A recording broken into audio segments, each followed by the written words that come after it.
वतन की मिट्टी गवाह रहना,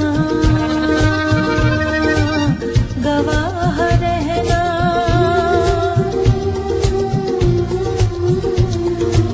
वतन की मिट्टी गवाह रहना, गवाह रहना। वतन की मिट्टी गवाह रहना, गवाह रहना। Is the rogue, Pakistan Army is the rogue.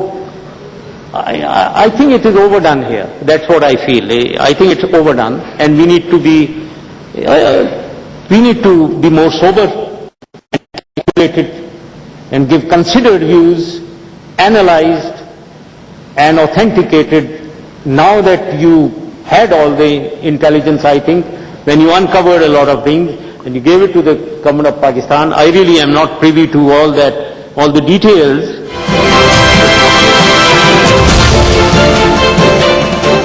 Cooperate, because step has taken place, and anyone who has done it needs to be punished. But what is your assessment of the situation? Do you agree that it's originated and planned from Pakistan soil? I can't say. I really can't say, because I'm not privy to the details. I'm not. I am not privy to all that you've sent there to the government. I don't know at all what details you have sent, so I wouldn't be able to comment on this. Okay, I'll open it up to the floor. Please raise your hand and identify yourself. So, Brigadier. Thank you, sir. General, many of us in India are of the view that the present rapprochement process is a tactical ploy on the part of the Pakistan Army and the ISI, and not a strategic. What is a tactical ploy? Sorry. The present rapprochement process with India, but in your time it was ongoing. It's a tactical ploy and not a strategic change of heart, because the Pakistan Army cannot afford to fight on three fronts: in Kashmir and elsewhere in India. That's the east, internal instability, and Al-Qaeda, Taliban combined in the west. We feel that the Pakistan Army and the ISI are the real threat to peace and stability between India and Pakistan, not the Pakistani nation, as in we the people. What would you like to say to convince us that the Pakistan Army has had a change of heart? Unless that happens, there's no question of peace. We can talk about it. Yes, thank you. Thank you. This is what everyone in India thinks and says. Yes, I know that. There is ISI bashing, there is army bashing. Now, every country has its national interests that they pursue, and so does India pursue national interests.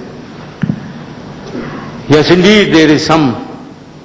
I pointed out the dispute of Kashmir, which has been the main dispute, where this acrimony and all our wars, all our limited wars, all our Cold War is going on since 1947. And that is where it is. Now, if we go for a solution of problems, which in my tenure we were going, let me assure you, whether you believe it or not again, that ISI and the army is totally on board on bringing peace with India. Now you don't believe that. I know that you don't believe it in Pakistan, because you see ISI and the army always in this negative role. Whoever doesn't, that's very good. But let me tell you that that is not the case. Now how can I bring about this change? I addressed this August gathering just to try to convince you on all these realities. Please change your views. The army wants peace. I'm telling you that they want peace. And the ISI is an organization. You must understand what we have gone through since 1979. Let me, since you asked me how can you convince us. Since in 1979, what happened in Afghanistan? There was a jihad launched in Afghanistan. By whom? By the West, by the powers that be. And mujahideen from all over the world were brought into Afghanistan. Taliban were trained, armed and sent into Afghanistan.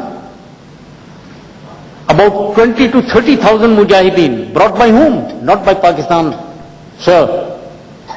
By the West, by the world, who were fighting the Soviets. And we indeed, and the ISI, and the army, was playing a role in this combat against Soviets, or this mujahideen jihad in Afghanistan, for 10 years, for 1 decade. And then, next period is 1989 to 9/11, 2001, 12 years. What happened in these 12 years? Now let's see what happened in these 12 years. Everyone packs up and goes. Pakistan is put under sanctions. Those 20-30,000 mujahideen who were brought into Afghanistan, including Osama bin Laden and Zawahiri, are there? Did anyone think of resettling them? After all, they are armed and they are trained to fight. They are fighters. 30,000 of them. They are in Afghanistan. And everyone goes. And Pakistan is supposed to look after itself. There are 4 million refugees who come into Pakistan. And then the phenomenon of Al-Qaeda emerges. From the same people who were brought there by all of us, by the West. You were on the other side at that time. Now, and then the Taliban emerged in 1995 or 96. Pakistan was all alone. And who is handling all this? After all, ISI has a role to play, just like your RAW has a role to play. And what is that role?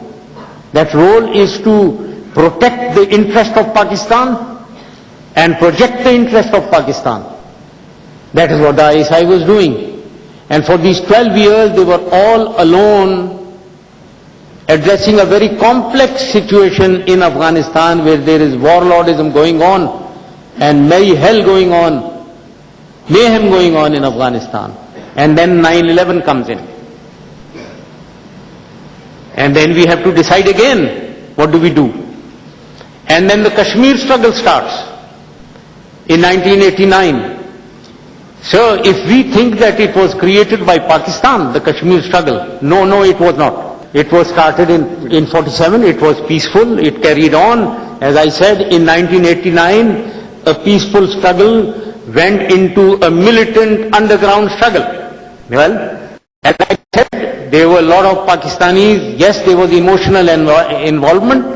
There was public sympathy. There were dozens of mujahideen groups who rose, who emerged in Pakistan, in our society. But it was not started by Pakistan. Please understand, in 1989. So therefore, now, again, then we came to a stage, we went for confrontation in 2002, we then came on the negotiating table, India and Pakistan, the leadership, which I enunciated. Now, if you think that the army and ISI is not on board on the peace process that I went through with Prime Minister Vajpayee and Prime Minister Manmohan Singh, please understand that they were completely and totally on board.